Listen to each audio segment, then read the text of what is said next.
A girl is trapped with 5 dangerous men on a deserted island. A hellish survival game begins, and the only way to stay alive is to get away from this pack of unhinged psychos, but her escape plan was cut short. By sheer violence, a man slammed her down onto the scorching sand, his cold voice dripping with rage. "Miss Flown, you better explain to me exactly what's going on." The girl wanted to cry. If she had the answers, she wouldn't have run in the first place. This all started a few minutes ago. As a veteran summer camp counselor, she was just reading a cheap novel to kill time. Then, a sudden accident caused her to transmigrate into this trashy, dark, R-rated soul-sucking novel. Even worse, she became the villainess who meets a gruesome end. Margaret Flown, the second daughter of the Duke of Langrid. In the original story, Margaret was so jealous of a saintess monopolizing the 5 male leads' love that she tried to push her off a cliff. Eventually, she was brutally killed by the now insane male leads. Her memories began to merge with Margaret's. According to the plot, she just needs to survive 1 year on this magically sealed island to regain her freedom. So until then, she must find a place to hide and stay far away from those guys who hate her, especially Crown Prince Enoch Astor Langrid. But why was he here? She almost had a total breakdown. Who starts a game on hell mode? Wait, if Enoch is here, doesn't that mean this is the beginning of a novel? In the original story, the first male lead woke up right on this beach. Just as that thought crossed her mind, Enoch's brow twitched, her heart stopped. She turned and bolted for the forest behind her. But after only 2 steps, an iron grip suddenly seized her ankle. The force slammed her hard onto the ground, and a second later, a burning hot body pressed heavily onto her. "Miss Flown, where exactly do you think you're going?" She was completely paralyzed. "Help." She got caught by the one person she wanted to avoid most. Seeing her silence, the hand gripping her jaw tightened. "Talk." What the hell is going on? Thinking fast, she suddenly pointed to the sky and screamed, "What is that?" Enoch instinctively looked up. She took the chance to break free, but her elaborate dress was a dead weight. Enoch grabbed her again. "Do you think this is a joke?" Flown was both hurt and angry. "How should I know what's going on? I'm just as confused as you." Enoch leaned in close. "You expect me to believe that crap?" His intense reaction wasn't hard to understand. The old Flown was like a persistent stalker, hovering around him all day. She even went as far as buying a so-called love potion that caused him to go into anaphylactic shock, nearly killing him. From that day on, Enoch utterly loathed Flown, listing all the stupid things Flown had done.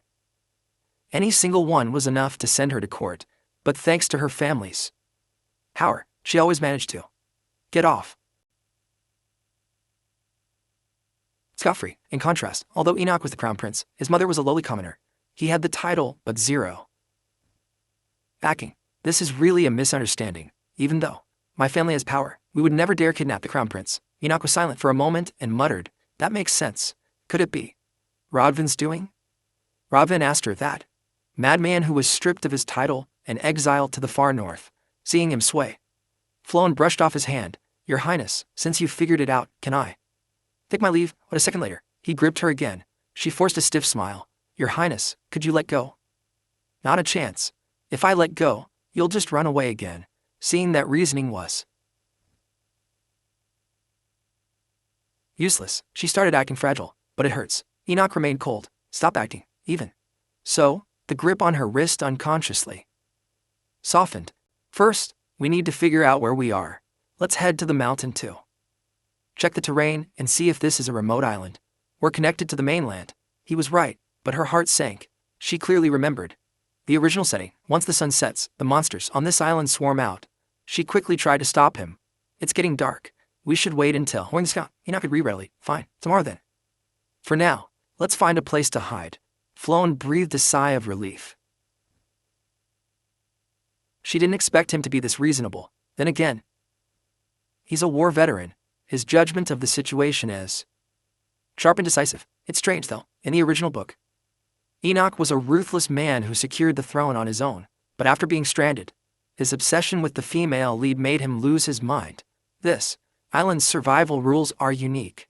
It's not a traditional desert island survival scenario. There are many modern items scattered around, but the original characters threw them away because they didn't know how to use them.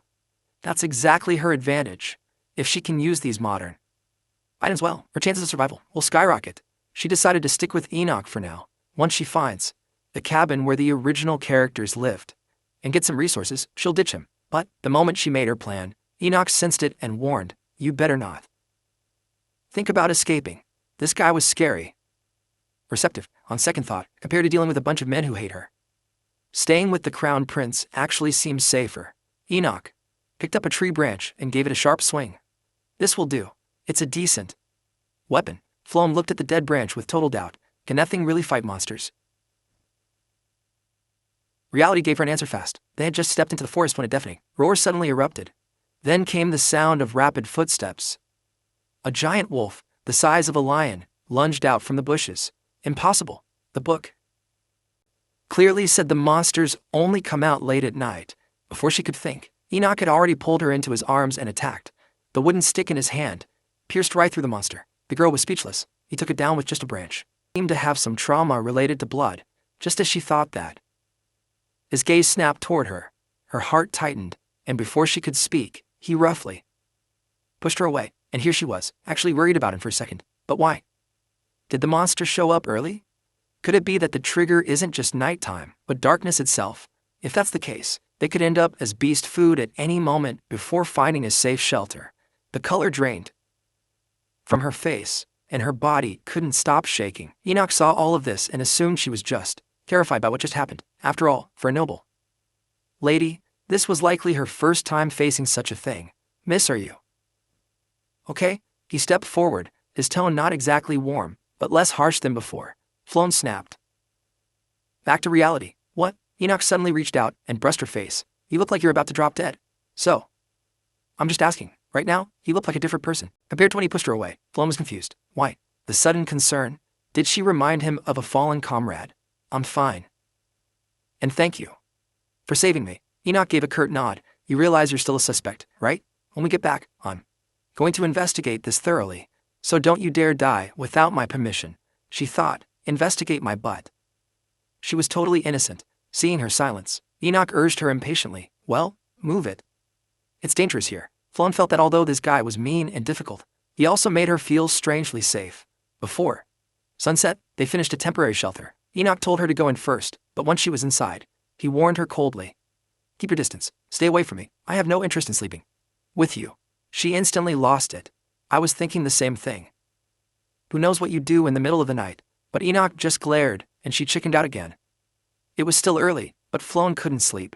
She had to break the silence. "Your Highness, are you thirsty? If you're planning to run." "No, we haven't had a single drop of water since we woke up. If we keep this up before the beasts find us, we'll probably just die of dehydration. What are you up to now?" As Enoch turned around, he saw her looking at him hopefully. "I'll go look nearby. I might find some coconuts. I'll be right back." He froze for a second and inexplicably let her go. Only after she left did it hit him. Would a noble lady even know what a coconut looks like? He got his answer a moment later. Her voice sounded excited, falling back into her professional habits. "This is it. These fruits grow on trees. The liquid inside is great for hydration. But be careful. Overripe coconuts can cause diarrhea. If you eat the wrong one, it'll only make the dehydration worse." Watching her struggle to crack the hard shell with a rock, Enoch sighed and said, "Give it here." With a loud crack, the coconut split in two. He handed half to Floan. She was amazed. What incredible. Finger in and tasted it to make sure it hadn't spoiled before feeling relieved. "It's fine, we can drink it." All day, Enoch had been quietly observing her. The girl in front of him was nothing like the arrogant, spoiled, and stuck-up lady he remembered. She could identify wild fruits to quench thirst, knew to avoid toxic plants, and even understood how to use the terrain to dodge danger. These survival skills weren't something a pampered noble should have. Was this really the same Floan who used to follow him around with that stupid, obsessive look in her eyes? It was like she had a different soul. Just as that thought surfaced, her voice pulled him back. "Your Highness, is something wrong?" Enoch snapped out of it and stared at her. "Miss, it's like you've become a completely different person." Her mind went blank for a second. She faked composure and quickly scrambled for words. "People change in extreme environments, don't they?" She had to deny it. He already saw her as a kidnapping suspect. If he found out she wasn't the real Margaret, he'd definitely blame her for this mess. Enoch's gaze was sharp. That kind of change is extremely rare. Though, given the situation, your judgment and adaptability aren't entirely impossible. He stood up and brushed the dust off his clothes. "Let's go, time to head back." Floan finally relaxed. She had dodged a bullet. In the cramped space, they sat back to back, their breathing clearly audible. Occasionally, her back would brush against his firm, warm body, making it even harder to sleep. Clearly, Enoch was wide awake too. He brought up what had just happened. That was no ordinary beast. It reeked of monster energy. What's weird is that I tried to use my aura earlier, but I couldn't. This was just as she expected. Both magic and divine power were sealed here. You have to rely on raw strength to survive. Oh, with Enoch's insane strength, he probably didn't need to worry yet. Enoch sighed. You probably don't understand. Why am I even telling you this? Floan clenched her fist silently. Get a load of this guy? But who did this? And why specifically? Me. And you? She had to. Clear the air again. If I really wanted to kidnap Your Highness, I wouldn't do it in a place like this. I'd lock you in some quiet mansion. Of course, I never even thought about that, fearing things would get worse. She quickly changed the subject. By the way, what were you doing before you ended up here? I was handling boring paperwork. And the day before? Did you meet anyone suspicious? What? Are you interrogating me now? She acted confident. Exactly, I am. He didn't argue further and actually answered the question. I haven't stepped foot out of the palace for a month. I've been dealing with year-end accounts. Enoch's voice sounded exhausted. This guy is a total workaholic. Before she could process the shock, Enoch asked back, and you? What were you doing before this? Floan couldn't help but laugh. She couldn't exactly say the original Margaret was busy fawning over his portrait. Me? I was enjoying tea at a salon. I'm very social, so I've seen way too many people lately. I can't recall anyone suspicious. Enoch looked skeptical, and he ended the questioning. Fine, enough talk. Tomorrow, we head up the mountain to figure out where the hell we are. The night wind blew with a lingering heat. She casually brushed the stray hair off her neck. Enoch's face flushed red, but he immediately snapped back with a threat. If you dare cross this line, I'll throw you straight into the ocean. Floan was losing it with his mood swings. I wouldn't cross it even if you begged me. According to the original plot, on this island right now, besides her and Enoch, the other leads were scattered around. The Prince of the Hestia Kingdom, the Captain of the Imperial Guard, a Sanctus of the Holy Light, the mysterious Archbishop, and the Archmage, Kate. In the original story, Enoch was supposed to run into Sanctus Yuana after an argument with Margaret, but right from the start, the plot had gone off the rails. What panicked her even more was that she hadn't even finished reading the novel. If the plot deviated this much, that shelter might not even be safe anymore. Still, she had to find that cabin to get essential survival gear before looking for the hidden treasure the female lead discovered. In the book, the moment they found it, they were teleported back. Floan stared at the starry sky, her mind racing. Maybe this is all just a dream. Maybe I'll wake up tomorrow in my own bed, and this will all be over. But if that's the case, it'd be a shame not to meet the Archmage, Kate.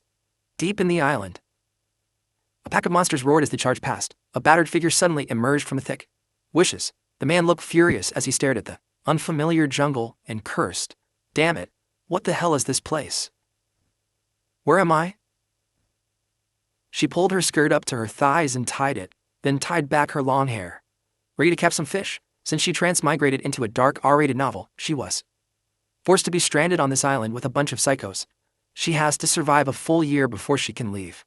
In the meantime, she not only has to watch out for the unhinged male leads, but also avoid the monsters. In the forest, Floan woke up freezing, making a mental note to build a fire next time. But as she got up, she realized she was covered by Enoch's coat. You're awake. A voice came from behind her. She turned around. He sat there, back straight and eyes clear, no trace of sleepiness at all. Did you not sleep at all? Enoch looked away without answering. She guessed he was on guard duty, but she still felt a flash of anger. Wasting energy like that in the wild is basically a death wish. Especially since we have to go to the summit today. Enoch's temple throbbed from her nagging until he finally spoke. I'm still not sure if he can be trusted. Floan stared at him and suddenly laughed. He says he doesn't trust me. Yet he gave me his coat to keep me warm. She had never met such a hypocritical guy. What a piece of work. Right then, her stomach gave an ill-timed growl. Floan flushed with embarrassment. Looks like we need to find some wild fruit first. But the moment they reached the summit, her heart sank to the bottom. This was definitely the novel she had read. Enoch immediately grew agitated. Damn it, I have no idea where we are. Who the hell sent us here? Like him, Floan felt despair. There's still a year until the portal opens. Could she survive among these increasingly insane men? She should have looked for a chance to run, but climbing the mountain drained her. Plus, looking at Enoch, she realized he'd be in danger if this kept up. Flown took a deep breath and reached out her hand. Now that we know we're on an island, let's head down. We need to stay alive. To get back. She knew Enoch hadn't slept or eaten a single thing since yesterday. No matter how bad, his judgment must be at an all-time low. She chose her words carefully. We need to get down before dark and a monster show up. Just when she thought he'd coldly refuse, Enoch took her hand. To her surprise, he actually smiled. Thank you. Her stomach gave another loud protest. Flona's face turned beet red. Enoch looked away. I didn't hear a thing. Looks like they needed to deal with the food situation first. The man looked confused. Miss, are you serious? Of course. Floan tied her hair back and rolled up her skirt. That flash of pale skin made Enoch's face explode in a blush. He spun around, his ears practically dripping red. While I'm gone, you're in charge of the fire. He muttered an okay. Floan glanced at him. Seriously? Has he never seen a woman's leg? She picked up the spear she'd just made and headed for the shore. Luckily, there were no monsters in the water. To get enough nutrition, hunting was the only way. First, find some small lobsters trapped in the rocks. Crush them with a stone and throw them in as bait. Next, just put aside her reputation and wait for the prey. Now. She lunged with her spear. Got it. Looking at the fresh fish on the tip, she couldn't believe she got it on the first try. Maybe she was a natural at survival. She wasn't exactly Bear Grylls, but she felt an incredible sense of achievement. Just then, a sound came from behind her. She turned to see Enoch standing on the shore. How long had he been watching? Their eyes met, and the air filled with an indescribable awkwardness. It's just a fish. Pretend you didn't see that. Enoch had already started a fire. His opinion of Floan had completely changed. Impressive. I didn't know you could clean a fish. Anyone who likes fishing knows how. Floan answered casually, then froze. Wait. In the original book, the female lead couldn't even stand the smell of fish. She'd just wait for the men to feed her. How did I end up doing all the dirty work? Even though she volunteered, she felt a strange sense of annoyance. Enoch felt a chill from her stare. Why are you looking at me like that? Floan sighed. It's nothing. She started grilling the fish. Suddenly, a shadow loomed over her. Enoch leaned in close. Is it really nothing? His handsome face, so close, made her breath hitch. The next second, his warm palm gently rested on her head. Sorry, did I scare you? I just found you. Interesting, so I was staring. I'll take over next time. He took the grilled fish from her. Floan covered her burning cheeks, her heart nearly jumping off her throat. No, she had to keep it together. She couldn't let him charm her. The fish was soon done, the skin golden and crispy. Sizzling with oil, she picked up the larger one and handed it to him. Here, this one's for you. Enoch didn't take it. Instead, he reached for the smaller one left behind. We aren't in the Langrid Empire, so there's no need for special treatment. From now on, please look after yourself first. I understand. Feeling uneasy in a strange place, but I'll find a way to get you out alive. So don't worry too much. But this kindness didn't make her happy. Precisely because she had read the original. She knew exactly how dangerous this place was. Whether Enoch himself could make it off the island alive was still a mystery. He suddenly stood up. When the opportunity arises, I'll send you away first. You can go find a rescue party then. She was stunned. What? Enoch's gaze turned cold. Did you think I'd just let you go? I told you, you have to stay by my side. Remember, you can only leave when I say so. Floan got goosebumps. To anyone else, this might sound like a devoted male lead's confession, but in reality, it was a threat. Just then, he draped his warm coat over her shoulders. I'm just too hot, that's all. No need to thank me. Floan pulled the coat tight. Yeah. He wouldn't suddenly become kind to Margaret overnight, but at least for tonight, she could finally get some peaceful sleep. However, her decision to leave caught Enoch completely off guard. The noble lady he thought needed him to survive was not ready to go her own way without a second thought. All because they couldn't agree. He insisted on staying by the shore to wait for rescue, while Floan, knowing the portal wouldn't open for a year, decided to head inland for supplies. After all, this stress was seriously getting in her way, but she couldn't just say she knew the future. If she did, he'd just see her as a suspect again. In that case, I guess we'll part ways here. Enoch's face instantly went dark. What? She didn't notice his expression. Thank you for saving me from those monsters. The time I spent with your highness was a comfort. So, farewell.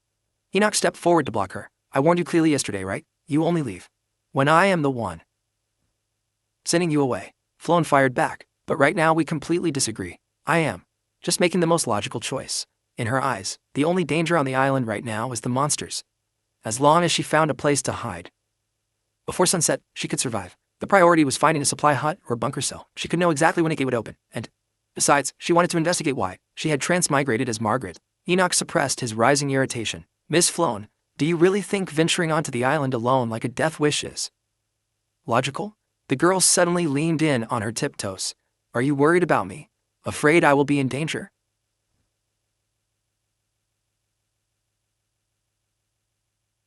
Worry, I am much tougher than I look. You have seen that over the past few days, so worry about yourself more. He cut her off. Let's go together. I will go with you onto the island, but I will keep looking for a way out.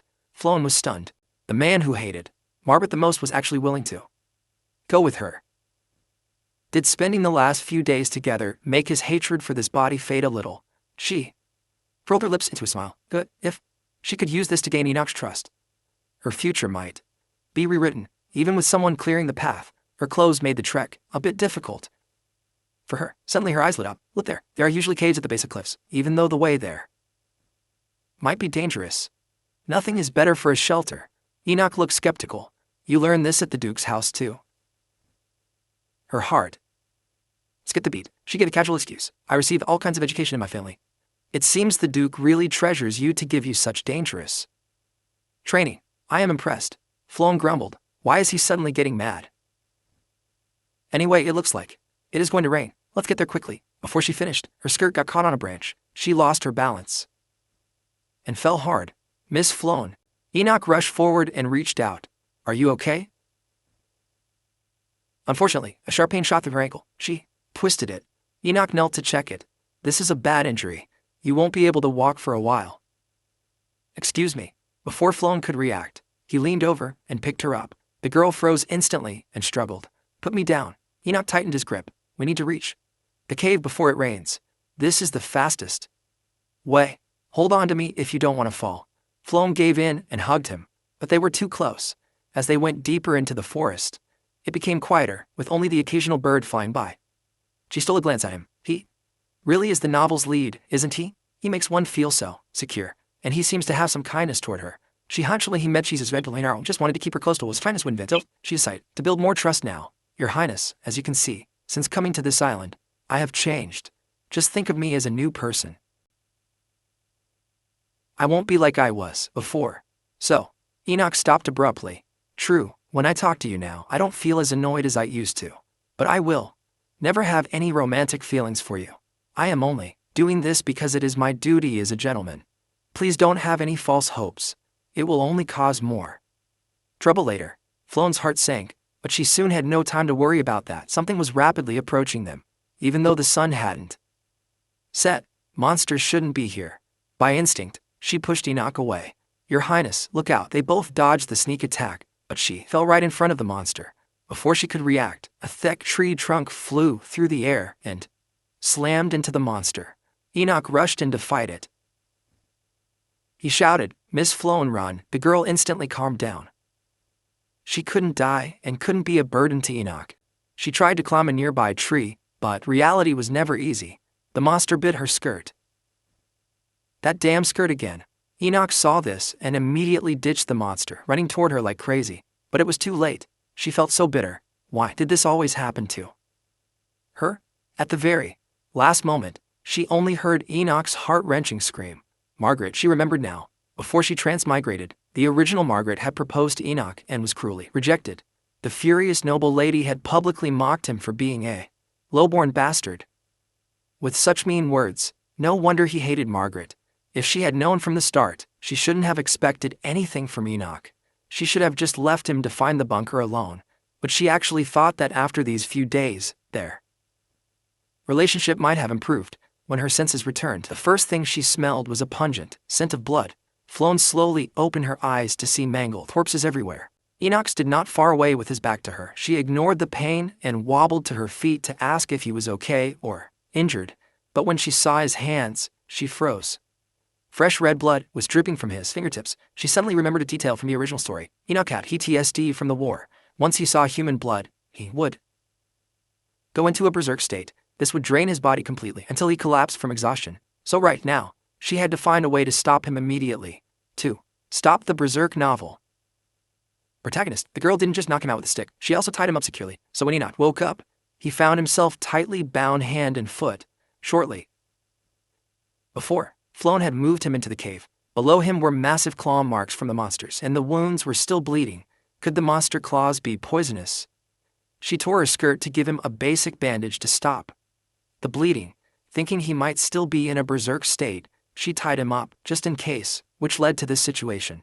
Enoch sat up warily. What did you do to me? The girl thought to herself that this guy's mania clearly hadn't subsided yet, but her face remained perfectly calm. You can't move yet. Your wounds will reopen and get worse. Enoch struggled irritably. Don't move, she barked at him. The man actually froze in place. Enoch stayed in a kneeling position like a large dog that had been tamed. Floan was also stunned. This trick actually worked. She was shocked. In the original story, she had never seen the lead act like this. Enoch looked away in embarrassment. Why? Can I move my body? It is okay. Now, she approached and gently stroked Enoch's head. Her warm, gentle voice slowly calmed a man's tense nerves. His eyelids grew heavy, and with a thought, he fell over. The girl sighed in relief. If something had gone wrong just now, she probably would have ended up like those monsters. In the original novel, when the lead goes berserk, he is always calmed by the heroine. She frustratedly ran her hands through her hair. For the heroine Yuan, this was a romantic bonding moment, but for her, it was a matter of life and death. That night, Enoch developed a high fever due to an infected wound. In the morning, he regained consciousness, but he was still in bad shape. I can't let it go on like this. I will go find some herbs and food. I will be back soon. Enoch sat blankly watching her leave. Only after the girl's figure disappeared did he still tied up. He sighed. At least untie me before leaving. On the other side, Floan quickly found some herbs to stop bleeding and reduce inflammation. She was planning to head back before dark when a sudden snap of a branch came from behind her. Is it a monster? No. It is noon and the sun is at its brightest. Monsters can't appear now. Could it be a human? Her heart tightened. She turned and ran in the opposite direction. On this lonely island, besides the heroine Yuan, there were only 5 male leads. Except for Yuan, who was kind to everyone. Every single one of those guys was full of hostility toward her. Dealing with Enoch alone was already enough trouble. A piercing chill crawled up her spine as a playful male voice pulled out. Well, what do we have here? So there was someone here after all. A second male lead from the original story plotter. Half silver hair, red eyes, and that signature single earring. It was Caden Blank. Almost instinctively, she turned around and halted. If Enoch was the person who hated Margaret the most, then Caden was her biggest threat.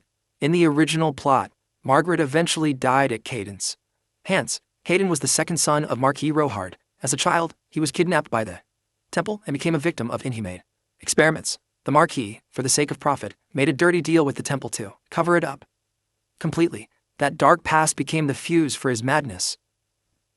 Since then, Caden began to hate his own family and a temple. He would ruthlessly destroy any research led by the temple or experiments funded by his family. Unfortunately, the original Margaret had once heavily funded the temple's research. Only grabbed. The massive force made Floan stumble forward. Back then, Caden had gone to the Floan mansion to demand she stop the research, but Margaret forced the experiments to continue. Because of that, he started to loathe the Floan family, so she had to stay away from him. Let go of me, she pushed him away, but was suddenly hit near the eye by something. She cried out and suddenly reached the man. Look up her face. Are you okay? Why do I feel like I have seen you? And saw it was the pendant from Caden's clothes. She picked it up. It was heavier than expected. Wait, Caden.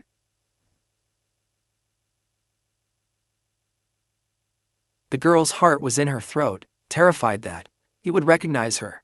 Unexpectedly, Caden let go and pulled her up. Sorry for scaring you. Cut me some slack. Anyone would find it suspicious to suddenly bump into a noble lady out in the wild, right? According to the original story, after Caden escaped from the temple, he had to rely on his earring to regulate his chaotic magic. But after landing on the island, the earring was accidentally damaged. Since then, his magic had been out of control, causing frequent fevers and even emotional instability. The red glow in his eyes flickered. But why did you run away? Can't you talk? Strange, you were just screaming. Floan muttered. Stupid. Caden leaned in. What did you say? She backed away slightly, her eyes full of wariness. What do you want? The man suddenly widened his eyes and blurted out. You are beautiful. Floan was baffled by his erratic behavior. Is this guy crazy? First, let me go? No, I won't. Since we have met, why don't we get closer? Who wants to get close to a dangerous person like you? Hayden ignored her protest and tilted his head, frowning as if trying to recall. But no matter how I look at you, you look a lot like someone. I know. I remember now. You aren't that crazy Miss Flown from the Langrid Empire, are you? The girl had run into the one man she wanted to avoid the most. Naturally, this guy was not only interested in her, but also recognized her identity instantly. You aren't that crazy Miss Flown. I'm the Langrid Empire, are you? She thought, you are the crazy one. Your whole family's crazy. Seeing her, silent. Caden slowly toyed with her long hair. She seems to have this hair color too. Doesn't she? Flown finally lost her patience and slapped his hand away. You actually call me crazy? Don't you think it is rude to say such things to a lady? Caden blinked and stared at her with a heavy gaze. Flown's heart skipped a beat, but she reassured herself. It is fine. When Caden went to the Flown house to ask them to stop funding the experiments, they only met for a split second. After all this time, he surely wouldn't recognize that she was Margaret. Sure enough, he dropped the subject. Then who are you? He stepped closer. I am Caden Blankrohard. Do you know me? She hurriedly shook her head. Is that so? But you really aren't Miss Flown? I said I am not. Well, that's good. The smile remained on his face, but the air around him instantly turned ice cold. Because I really hate that woman. A bone-chilling murderous intent washed over her. Flown's blood turned twice. Completely different from being with Enoch. Caden would actually kill her. Just then, Caden suddenly looked up at the sky, then lowered his head as if catching his scent in the air. Finally, his gaze locked onto her. The next second, Caden yanked her into his arms. Flown instantly bristled. What are you doing? Caden's cheeks flushed with an abnormal red. He buried his face in the crook of her neck, greedily sniffing. His voice sounded confused. Strange, there is a sweet scent on you. As his warm breath brushed her neck, Flown's skin crawled, but she immediately sensed he was distracted. Now, she delivered a hard kick. He let out a cry of pain and fell to his knees. Flown didn't waste a second and bolted. Even if Caden didn't kill her now, he would eventually make a move. A steep cliff loomed ahead, but she didn't hesitate. She grabbed a hanging vine and swung herself across. Caden had already caught up, his fingers nearly brushing the tips of her hair. She landed safely and looked back. Her only thought was that she refused to live in constant fear of death. Enoch was already enough for her to handle. Caden watched her retreat, his face full of disbelief. Is that really the fragile noble lady? Flown didn't stop until her legs gave out. She hadn't realized she had brought this with her. She checked the sky. It was almost time for the monsters to emerge. No time to get back to Enoch in the cave. She had better worry about herself first. Luckily, there was a hiding spot nearby. She decided to hide for the night and return at dawn. Her foot suddenly kicked something. She picked it up and saw it was a first aid kit. Flown was so moved, she nearly cried. A sudden surge of hope for survival filled her heart. Iodine, fever medicine, pain relievers, it had everything. She wasn't sure if it was due to merging with Margaret's memories, but she was reading the labels a bit slowly. None of that mattered. With this, she could treat Enoch's wounds. Just then, a deafening roar erupted behind her. Flown instantly grabbed the kit and scrambled under a stone slab. The monsters were out. This early, the sound of heavy footsteps drew closer, stopping right outside the slab as if searching for something. She held her breath and peered out. In an instant, she felt like she was plunged into ice. The creature stopped before her. Its legs were twice as thick as an adult man's, covered in thick brown-black fur. It was clearly not human. As if sensing something, the beast suddenly turned and crouched before the slab. Oh no, did it find her? If this continued, she would definitely be torn to pieces. In her panic, Enoch's face flashed through her mind. Flown couldn't help but think how she wished he were here. At the critical moment, a loud banging sounded in the distance. The monster paused and turned toward the noise. Flown collapsed, her body shaking uncontrollably. She covered her mouth tightly to keep from screaming. That night, she slept fitfully, gripped by fear and vigilance. For the first time, she missed Enoch. What on earth was that monster? The original story described the monster's appearance and evolution, but never mentioned such a bizarre species. Thinking back, even the wolf-like monsters she encountered later were different from the first ones. Why did the difficulty level seem to be increasing? Could she really make it off this island alive? When Flown finally made it back to the cave, she found it empty. Her heart sank, though she had thought about running away many times. She never expected Enoch would be the first to leave. Did he run into you enough? She instinctively clenched her fists. It made sense. If he found Yuan, he would certainly abandon someone like her without hesitation. Since he was gone, she had no reason to stay. She would follow her original plan to look for a hut or bunker. As a bottle of medicine rolled forward, it suddenly stopped. Floem looked up to see Enoch standing at the entrance. He was gasping for air, his chest heaving. His voice carried an indescribable urgency. Margaret. He froze for a moment before choking out. I thought you had left. It's good to see you are okay. But then the man's expression turned fierce. Floem was confused. Why was he glaring at her? Did something happen while she was gone? Or did he think she tried to run away? Wait, I told you I was going to find herbs. I didn't find any, but I found a first aid kit. It is literally legendary tier loot. She realized mid-sentence that Enoch wouldn't understand. She quickly added, basically, if you are hurt. Using this will immediately. She stopped abruptly as Enoch grabbed her shoulders. His voice trembled slightly. No, dude, I didn't get hurt anymore, so don't do anything. That.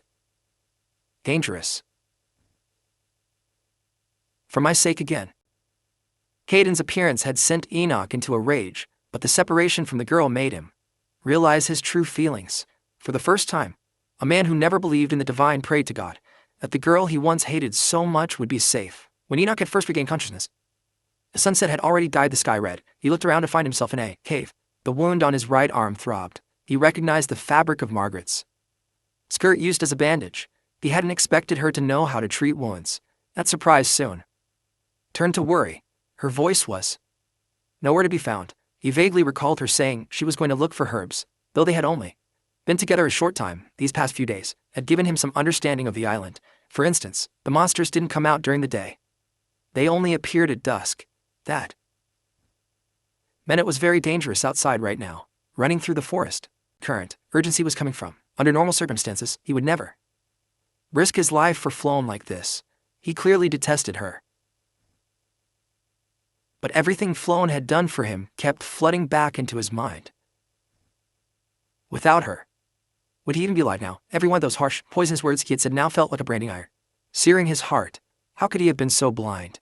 He realized how terrified Floem must have been, trapped on this strange, deserted island. Instead of showing her any sympathy, he had used the cruelest words to hurt her. That night, Enoch prayed earnestly all night long, hoping Margaret would survive and be safe. Now that she was back by his side, unlike Enoch's complicated state of mind, the girl was completely bewildered. Your Highness. What is this? The man corrected her. Enoch. He leaned in and gently pressed his forehead against hers. From now on, call me Enoch. The girl was even more confused. Enoch was acting strange. It was impossible for him to be this kind to Margaret. She had heard that people can change when they are in extreme environments. Was that why? Suddenly, he cupped her cheeks. The man's voice carried a suppressed fury. You were injured. Who did this? Floem felt incredibly uneasy and slapped his hand away. It is nothing, just a minor scratch. This is certainly new. Your Highness is actually speaking to me like this. Has your fever not broken yet? She deliberately mimicked his former tone. I have no affection for you, miss, so I hope you don't harbor any hollow expectations. It will only make things troublesome for both of us. Enoch's heart jolted painfully. He lowered his head, kneeling on the spot, his hair masking the swirling emotions in his eyes. The girl shook her head. Did those words really hit him? That hard? But now is not the time to be soft-hearted. She stood up. I'm so hungry right now. I could starve to death. Let's go hunting first. Of course I will. Treat your wounds first. Enoch stared at her intently, finally managing to say a single thank you. Floem took out the medicine. First, we start with disinfection. It will hurt, so you have to bear it. It was more troublesome than she expected. Luckily, the wound hadn't become more inflamed. There, all done. Enoch was surprised at how skilled she was at bandaging. Floem packed up the medical kit. You can move now. He asked curiously how. Did you know what those medicines were? The girl's heart skipped a beat. How should she explain?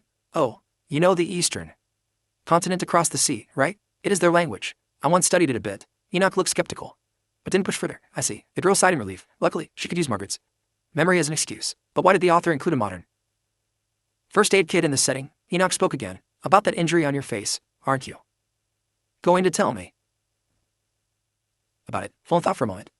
There seemed to be no point in hiding her encounter with Caden, since they would meet eventually anyway. I met a strange man and was hit by an ornament on his clothes. What exactly happened? Well, I was pinned down by him at the time. Prack. The stone in Enoch's hand was crushed into dust. Do you know who that man is? Oh, I picked up something that hit me in the face. It must be his. Enoch Looking closely, it was the symbol of the magic tower. Flown thought, just as I suspected. He recognized it instantly. But he was more worried about something else. Your Highness, do you still lose control when you see blood? Enoch's body stiffened. Well, Flown didn't miss his panic. I know this is a rude question, but if we're going to work together, I need to know this. Enoch let out a long sigh. It can happen. I've had these symptoms since I returned from the battlefield. Since there's no blood in the palace, I'm usually fine. The girl pressed on. Don't you know any way to control it? His eyes began to dot hers, as if something was hard to say. Flown remembered not long ago. His manic mood had stabilized then. There was clearly a way to suppress the episode. What was the reason? Just then, the man finally spoke. Margaret, that day, you were the one who told me to stop. It seems only your words. Work on me. Under Flown's questioning, Enoch revealed the way to stop his madness, because of his status. Whether it was a conflict with his brothers as a child, or falling into a frenzy on the battlefield, no one had ever told him to stop or hold on. Maybe. What I need is someone to keep me in check. I said before this with PTSD, because the memories of the Battle of Rummelsen were too brutal. I lose it the moment I see blood. As he spoke, he gently sliced his own palm. Flown's heart tightened, but he looked calm. A minor wound is fine. The girl breathed a sigh of relief, and instantly understood why. Before Enoch became the crown prince, no one ever dared to help him, let alone comfort him. If there really is a spell to control my madness, it's probably what you said back then. In the original story, you and I used physical intimacy to barely suppress his wild nature, but she couldn't fundamentally cure him. Wait, from the very beginning, who would have thought a man this powerful would crave to be controlled by someone else? It's good that there's a way. Flown warned him seriously. From now on, if there's any blood, you must stay away immediately. Enoch nodded obediently. My bad, but where is the medicine? You put on your wound from this one. Enoch took it, squeezed some on his fingertip, and suddenly leaned in. Flown instinctively backed away, but the more she dodged, the closer Enoch got. I think the spot needs some too. He gently applied the ointment to the cut near the girl's eye. What else did that man do to you? I already told you. I kicked him and ran away. And I got lost and hid in the woods until dawn. Enoch finally relaxed. Don't go off on your own again until we get off this island. That was my plan anyway. She replied. But she thought, since she already ran into Caden, just staying by Enoch's side wouldn't keep her safe. She had to find the bunker fast. Unfortunately, after days of exhaustion, she finally fell ill. She had to drink filtered, boiled water. Luckily, her petticoat was pure cotton and could barely serve as a filter. To her surprise, Enoch, who was usually so defiant, actually stayed by her side to care for her. If the story didn't follow the original plot, maybe she wouldn't have to run from him.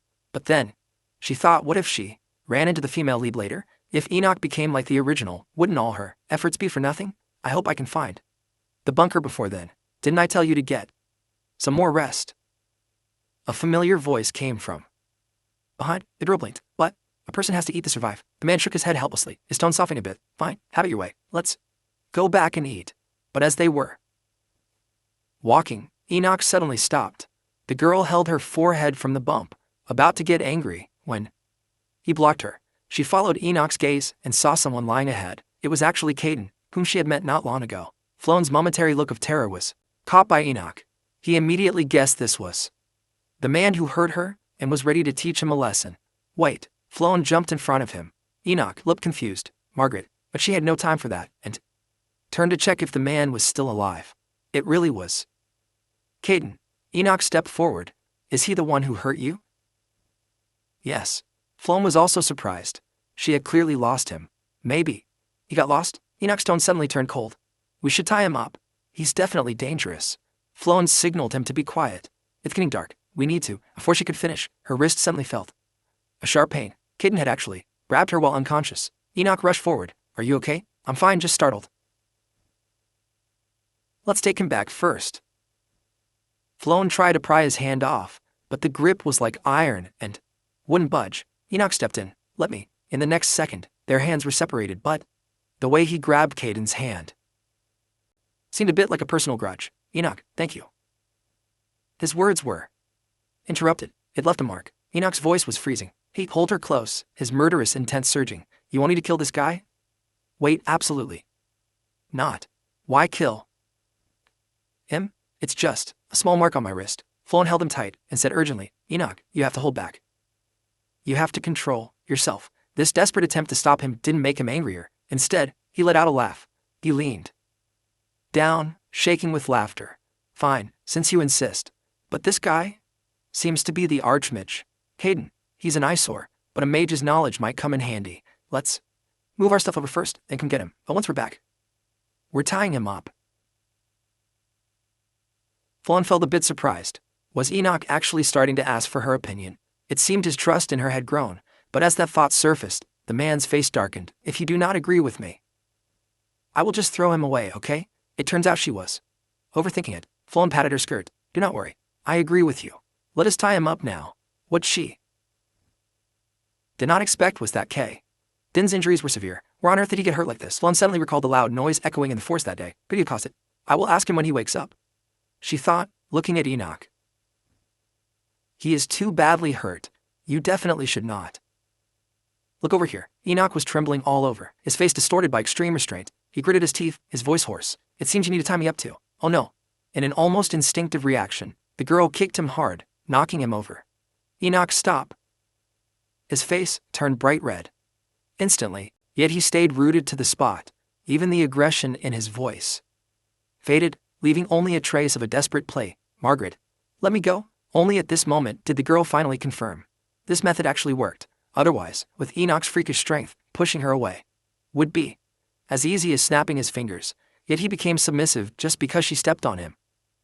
She ordered Enoch to stop again. The next second, the man fainted. Fallon quickly tied him up as fast as possible, thinking.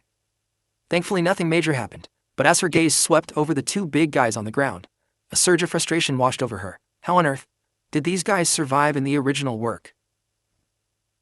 Forget it. Treating the wounds is more important. A short while later, Enoch woke up. Fallon knelt before him, a hint of annoyance in her beautiful eyes. Are you okay?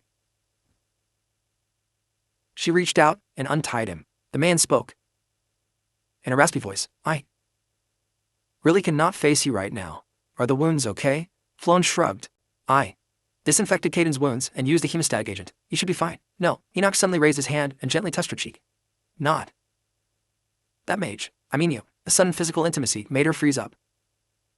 What could possibly be wrong with me? Enoch's fingertips curled slightly, and his tone shifted abruptly. If you want to get rid of that guy, just tell me, anytime. Fallon looked speechless. Are you having another episode? The man raised an eyebrow. That would be better. The girl sighed deeply. If this keeps up, she would eventually lose her mind too. They stayed by the unconscious Caden all night. His feet remained high. Was it poison, like the monster that attacked Enoch? He still had not woken up by the next day, but at least his breathing was not as labored. They decided to scout the area first. However, the deeper they went into the dense forest, the hotter Fallon felt. She remembered the bunker and the cabin were by a huge mountain and a steep cliff, respectively. When she climbed to the peak, she observed that this island had 3 massive mountains.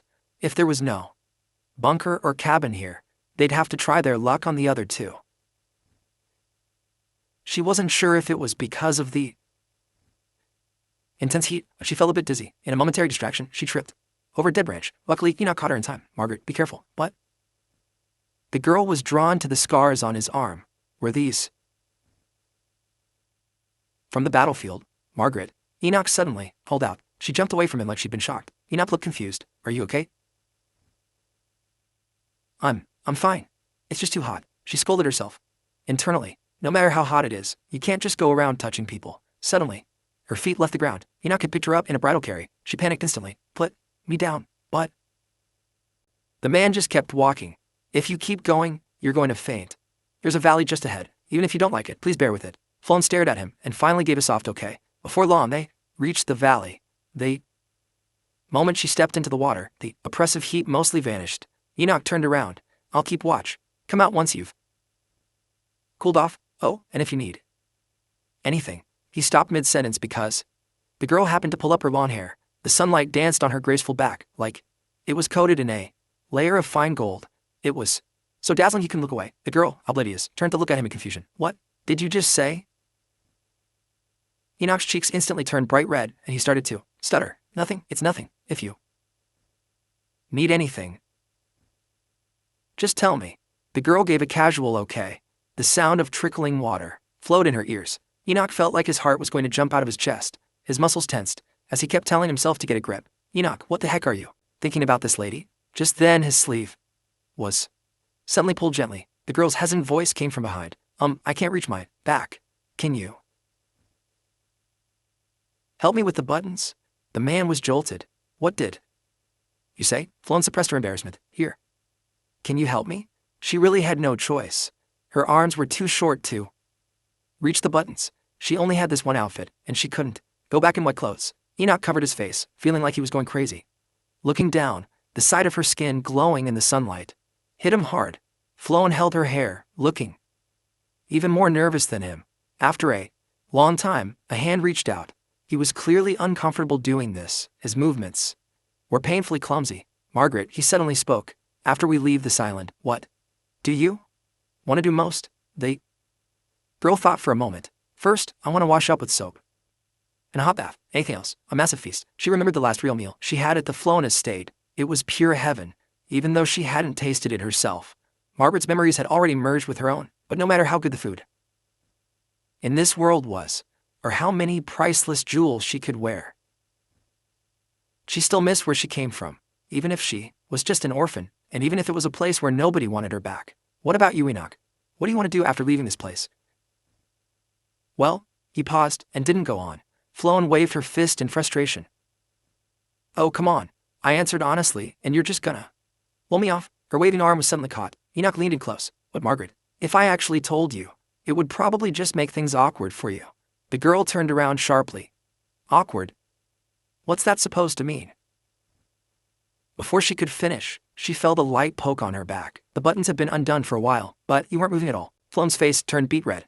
She spun around and glared at him. Then you should have told me sooner. The man raised his hands innocently, apologizing repeatedly. Smooth talker. The girl dashed toward the creek, her face glowing like a ripe tomato. Seriously, you absolutely, positively do not look back.